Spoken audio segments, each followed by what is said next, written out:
Product management প্রিন্সিপালকে ব্যাখ্যা করতে গেলে টয়োটার ক্ষেত্রে কী হয়েছিল, জাপানে যখন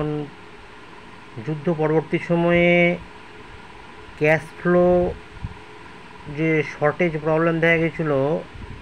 ইন্ডাস্ট্রিতে, ম্যানুফ্যাকচারিংকে সময় মতো ম্যানুফ্যাকচারিং করার ক্ষেত্রে, সেই সব ক্ষেত্রে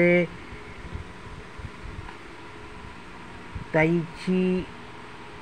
ওহনো অ্যান্ড বিজি টয়োটার ফাউন্ডার এরা যে উদ্যোগ বা যে আইডিয়া নিয়েছিল, গ্রহণ করেছিল, যে 30 বছরের লাগাতার যে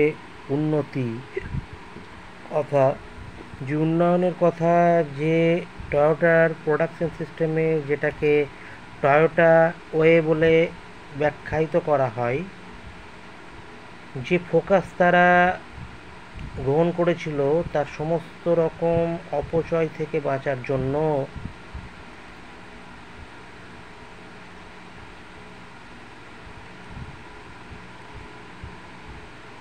তো যার দ্বারা বিজনেস সবসময় উন্নয়ন হয়েছিল এবং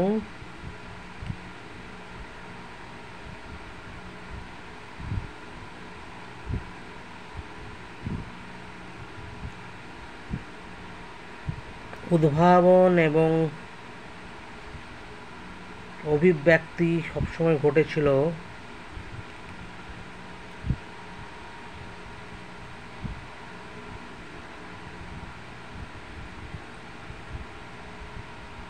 একটা মহান উদাহরণ হচ্ছে দুটো টয়োটার প্রোডাকশন সিস্টেমের নীতির ক্ষেত্রে, যেখানে টয়োটা ইঞ্জিনিয়ার্স ইউজি ইকোয়া, যাকে দায়িত্ব দেওয়া হয়েছিল একটা নতুন জেনারেশনের Toyota Siena minivan north America মার্কেটে ছাড়ার জন্য, একটা নতুন মডেলকে চালু করার জন্য তিনি সিয়েনাকে চালিয়েছিল 53,000 মাইলের বেশি আমেরিকাতে চালিয়েছিল, অ্যাঙ্করেজ থেকে, আলাস্কা থেকে, মেক্সিকান বর্ডার, ফ্লোরিডা থেকে, ক্যালিফোর্নিয়া থেকে। এটা বোঝায় যে ইউজার অ্যাকসেপ্টেন্স টেস্টিং আর ডগ ফুডিং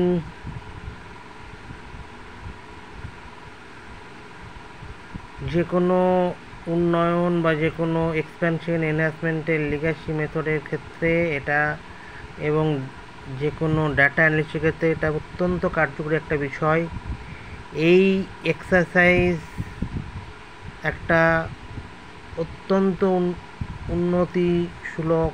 একটা নতুন মডেল, যেটা সেলসে সাকসেস দিয়েছিল। অবশ্যই ঠিকঠাক সময় মতো ম্যানুফ্যাকচারিং ঘটেছিল ওয়েস্টে। হিউলেট প্যাকার্ড এটা ফার্স্ট রেকগনাইজ করে যে ইন টাইম ম্যানুফ্যাকচারিং এর গুরুত্ব এবং এটাকে আত্মীকরণ করে। তো হিউলেট প্যাকার্ডের অ্যালামনি এটাকে কাস্টমার সেন্ট্রিক, ব্র্যান্ড ভার্টিক্যাল এবং একটা lean manufacturing way of thinking বলে ভবিষ্যৎ জব প্রযুক্তির ক্ষেত্রে, ভবিষ্যৎ গুরুত্বপূর্ণ জিনিসের ক্ষেত্রে, প্রোডাক্ট ম্যানেজমেন্টের ক্ষেত্রে একটা বীভৎস রকম উন্নয়নের রূপরেখা তৈরি করে।